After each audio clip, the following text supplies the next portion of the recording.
Ayah anak disambar petir saat mancing di laut Sungai Liat. Hujan deras yang mengguyur perairan Sungai Liat, Sabtu, 6 Desember 2025, dini hari, menjadi awal tragedi bagi Hasanuddin, 45, dan putranya yang baru berusia 12 tahun.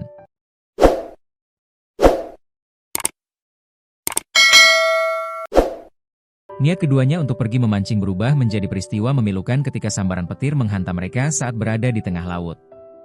Hasanuddin, warga lingkungan Parit Pekir, Kelurahan Jelitik, Sungai Liat, dikenal rutin mencari ikan bersama putranya ketika cuaca memungkinkan. Pagi itu, sekitar pukul 8 WIB, keduanya sedang memancing ketika langit mendadak gelap dan petir mulai menyambar tanpa henti. Di tengah upaya menunggu cuaca mereda, tragedi tak dapat dihindarkan. Petir menghantam perahu dan mengenai tubuh mereka.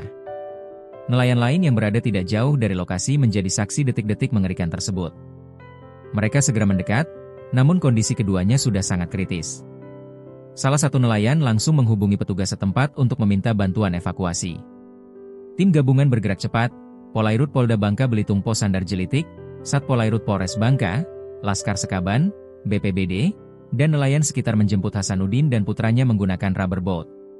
Tadi tim gabungan dari Polairut Polda Bangka Belitung Pos Sandar Jelitik, Satpolairut Polres Bangka, Laskar Sekaban dan BPBD dibantu nelayan lainnya melakukan evakuasi nelayan yang disambar petir 1 orang MD dan 1 luka parah, kata Bribka Arman, dan Pos Sandar Jelitik, di Polairut Polda Kepulauan Bangka Belitung kepada Pos Belitung. Sesampainya di darat, harapan untuk menyelamatkan Hasanuddin pupus. Ia dinyatakan meninggal dunia akibat luka bakar hebat di sekujur tubuhnya akibat sambaran petir. Jenazah langsung dibawa ke rumah duka di Parit Pekir.